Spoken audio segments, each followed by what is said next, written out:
نبی پاک نے سویرے بیان کے اتفاق کی بات حضرت ابو بکر صدیق فجر میں موجود کوئی نہیں، فجر میں سیدنا صدیق اکبر کوئی نہیں، لیکن شان مصطفیٰ سن کے راضی ہونے کا رنگ دیکھیں۔ آج فجر میں کوئی نہیں، کہیں اور نماز پڑھی ہے۔ ابو جہل اینڈ کمپنی نے جب نبی پاک کی زبان معراج کی ساری بات سنی نا تو شان ماننا بھی کسی کسی کا ہی کام ہے۔ محبوب کریم صلی اللہ تعالیٰ علیہ وسلم کی وہ بات سنی تو ابو جہل سیدھا حضرت صدیق اکبر کے گھر، وہ آ چکے تھے، دروازے پہ دستک دی، باہر آئے، آپ فرمانے لگے خیر ہے؟ کہنے لگا خیر ہے، ایک مسئلہ پوچھنا کا پوچھو۔ کہا اگر کوئی کہے کہ میں رات کے تھوڑے سے پیر میں لیلن تھوڑے سے حصے میں گھر سے اٹھا ہوں 18,000 سال کا سفر طے کر کے آ گیا ہوں، کوئی اگر کہے بسترا گرم ہے، کوئی کہے بسترا گرم ہے، پانی چل رہا ہے، کنڈی ہل رہی ہے، کوئی اگر کہے تو مان لے گا؟ آپ فرمانے لگے ماننے والی بات ہی کوئی نہیں، ماننے والی بات ہی کوئی نہیں، میں کیسے مانوں گا؟ خوش ہو گیا مجھے راضی، کہنے لگا لو گل بن گئی جی۔ کہنے لگا اچھا پکی بات ہے؟ فرمایا پکی ہے، پھر پکی ہے، پھر پکی ہے، پوری پکی ہے تو بول تو صحیح۔ کہنے لگا تیرے محبوب نے کہا ہے۔ حضرت صدیق اکبر نے نہیں کہا جا کے پوچھوں گا، تفصیل کروں گا، بات کروں گا، دیکھوں گا۔ جو پوچھنے آتا ہے وہ تو خود کچا ہوتا ہے، وہ تو خود کچا ہوتا ہے، تو خود کچا ہوتا ہے۔ یہ نہیں کہا پوچھنے آؤں گا۔ اور میرے مصطفیٰ کریم صلی اللہ علیہ وسلم نے فرمایا ہے کہ کل امت کا ایمان ترازو کے ایک پلڑے میں رکھوں اور ابو بکر صدیق کا دوسرے پلڑے میں۔ فرمایا ابو بکر کا ایمان پھر بھی وزنی نکلے گا۔ کہا تیرے رسول نے کہا ہے، تو کہتا نا کوئی نہیں، تیرے رسول نے کہا ہے۔ وہیں کھڑے ہیں ابو جہل بہت بڑا جھوٹا ہے، پتہ نہیں سچ بول رہا ہے کہ جھوٹ بول رہا ہے۔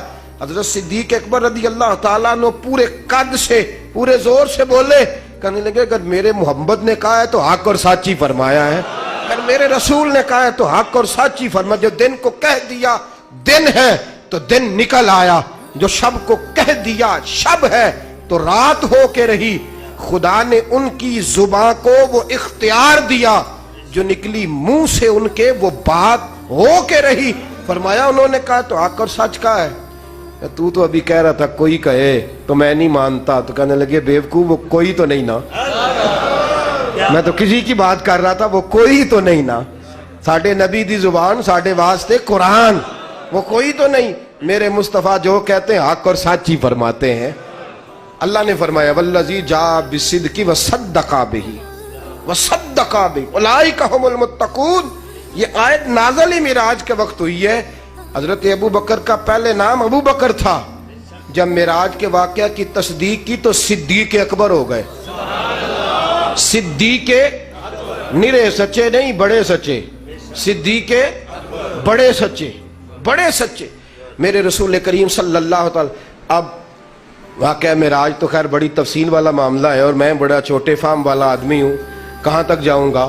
محبوب فرماتے ہیں براق پہ بیٹھے اور نکلے، جہاں اس کی نظر جاتی تھی وہاں اس کا پہلا قدم جاتا تھا، جہاں نظر جاتی تھی وہاں مفتی شریف الحق صاحب امجدی رحمۃ اللہ علیہ شیخ الحدیث جامعہ اشرفیہ مبارک پور کے، بہت بڑا مدرسہ ہے، میں نے زیارت کر رکھی ہے۔ ان کا ایک عقیدت مند تھا تو وہ ان کو لے گیا اپنے گاؤں تقریر کرانے، تو رستہ تنگ جاتا تھا، پیدل جانا پڑتا تھا کئی کلومیٹر۔ تو حضرت سے کہنے لگا حضور چلیں، بوڑھے آدمی تھے، کچھ دیر چلے تو تھک گئے، کہنے لگے کتنی دور ہے؟ کہنے لگے وہ سامنے لائٹیں نظر آ رہی، اور سامنے نظر آ رہا ہے۔ کہنے لگے ارے نادان، سامنے تو آسمان بھی نظر آ رہا ہے پر وہاں جایا تو نہیں نہ جا سکتا، تو مجھے بتا فاصلہ کتنا ہے؟ یہ سامنے کی بات چھوڑ، سامنے تو آسمان بھی دکھائی دیتا ہے۔ بزرگوں کی باتیں ہیں نا، کیا ان کے اندر جاذبیت ہے، کہتے وہ تو آسمان بھی دکھائی دے رہا ہے لیکن وہاں پہنچنا ممکن ہے۔ تو پہلی نظر انسان کی آسمان تک جاتی ہے۔ حضور فرماتے ہیں جہاں اس کی پہلی نظر جاتی تھی وہاں اس کا قدم جاتا تھا، اور محبوب فرماتے ہیں ہزاروں فٹ کی بلندی سے وہ مجھے لے کے اڑ رہا تھا۔ صحیح مسلم کے لفظ ہیں، نبی پاک فرماتے ہیں میں گزرا تو حضرت موسیٰ اپنی قبر میں کھڑے ہو کے نماز پڑھ رہے تھے، حضرت موسیٰ اپنی، اور محدثین نے لکھا اس وقت ان کے وصال کو 8,000 سال گزر گیا تھا۔ کتنا؟ بولیں 8